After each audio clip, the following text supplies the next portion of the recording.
बातम्यांनंतर गिरीश महाजन छगन भुजबळ यांच्या भेटीला गेलेले आहेत। तर छगन भुजबळ यांच्या नाराजीची बातमी समोर आली आहे। जयंत पाटील यांनी छगन भुजबळ नाराज असल्याचा दावा केला आणि त्यानंतर आता गिरीश महाजन छगन भुजबळ यांची भेट घेण्यासाठी गेलेले आहेत। त्यामुळे नाराजीच्या या बातमीवर शिक्कामोर्तब म्हणायचं की काय अशी आता राजकीय वर्तुळात चर्चा सुरू झालेली आहे।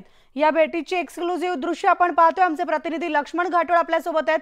लक्ष्मण, छगन भुजबळ यांची नाराजी आणि गिरीश महाजन आता त्यांच्या भेटीला आलेत, नेमका अर्थ काय काढायचा?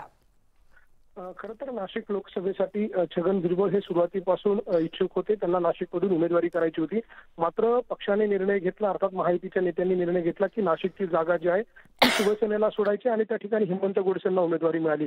त्यानंतर मध्यंतरीच्या काही दिवसांपासून छगन भुजबळ जे आहेत ते नाराज आहेत, अशा प्रकारची चर्चा होती। छगन भुजबळांसारखा एक मोठा नेता जो आहे ओबीसी समाजातला, तो नाराज असणं हे महायुतीच्या नेत्यांना परवडणारं नाही आणि म्हणून सर्वच महायुतीच्या नेत्यांकडनं छगन भुजबळ यांची समजूत काढणं, छगन भुजबळांची भेट घेणं, त्यांना प्रचारात सक्रिय करून घेणं, अशा प्रकारच्या घटना ज्या आहेत त्या आपल्याला घडताना पाहायला मिळत आहे। 2 दिवसांपूर्वी चंद्रशेखर बावनकुळे हे देखील नाशिकमध्ये आले, त्यांनी देखील भुजबळांची भेट घेतली आणि आता काही वेळापूर्वी स्वतः गिरीश महाजन जे आहेत ते भाजपचे अर्थात महायुतीचे संकटमोचक म्हणून ओळखले जातात, ते गिरीश महाजन आता छगन भुजबळ यांच्या भेटीला आलेले आहे। छगन भुजबळ यांचं नाशिकमधलं जे भुजबळ फार्म निवासस्थान आहे त्या भुजबळ फार्म निवासस्थानावरती छगन भुजबळ आणि गिरीश महाजन यांच्यामध्ये ही भेट होतीये आणि आता काही वेळापूर्वी गिरीश महाजन या ठिकाणी दाखल झालेले आहे। खरं तर गिरीश महाजन यांचा आज वाढदिवस देखील आहे आणि वाढदिवस असताना देखील ते त्यांचे इतर जे कार्यक्रम आहेत ते सोडून अशा पद्धतीनं नाशिक मधली जी महायुतीची जागा आहे ती जिंकण्यासाठी प्रयत्न करताय, ती जिंकावी, ती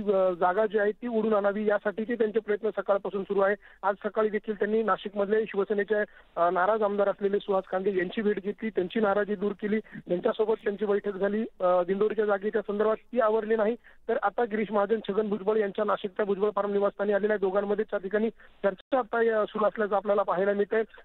ज्या वेळेला छगन भुजबळ आणि गिरीश महाजन यांचे समोरासमोर आले त्यावेळेला दोघांनी एकमेकांचं स्वागत केलं। त्यांच्यामध्ये आता चर्चा होती नाशिकची जी जागा आहे ती त्यांना कुठल्याही परिस्थितीमध्ये जिंकायची आहे आणि जर छगन भुजबळांचा जर विचार केला तर छगन भुजबळ हे दिंडोरी लोकसभा मतदारसंघामध्ये त्यांचा विधानसभा मतदारसंघ येतो।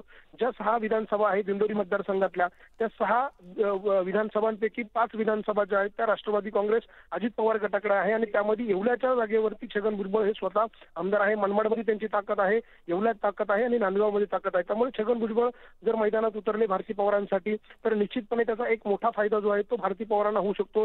जी जागा आता भाजपसाठी धोक्यामध्ये दिसतीये दिंडोरीची, ती जागा त्यांना आता आपल्याकडे ओढून आणायची आणि त्यासाठी छगन भुजबळांना दिंडोरी लोकसभेसाठी सक्रिय करून घ्यायचं आहे आणि त्यासाठी अगदी बरोबर आहे। त्यामुळे आता ही भेट सुरू आहे, या भेटीमध्ये आता छगन भुजबळांची नाराजी दूर होणार का हे देखील पाहायचंय। तर आपण ही दृश्य पाहतोय, छगन भुजबळ यांची भेट घेतानाची ही दृश्य आहेत। मंत्री गिरीश महाजन छगन भुजबळ यांच्या भेटीला आलेले असून छगन भुजबळांनी त्यांचं स्वागतही केलेलं आहे। खरं तर जसं आमचे प्रतिनिधी लक्ष्मण घाटोळ आपल्याला सांगतात, आज गिरीश महाजन यांचा आज वाढदिवस देखील आहे।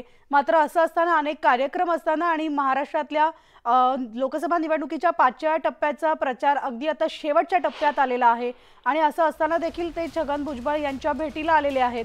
त्यामुळे छगन भुजबळ खरंच नाराज होते का या चर्चांना आता उधाण आलेलं आहे। तर नाराजीच्या बातम्यानंतर छगन भुजबळ यांची भेट घेण्यासाठी गिरीश महाजन त्यांच्या निवासस्थानी पोहोचलेले आहेत आणि आता दोघांमध्ये बंद दाराआड चर्चा सुरू आहे। त्यामुळे छगन भुजबळ यांची नाराजी लवकरच दूर होणार का याकडे सगळ्यांचंच लक्ष लागलेलं आहे। तर छगन भुजबळ यांच्या नाराजीबाबत जयंत पाटील यांनी नेमकं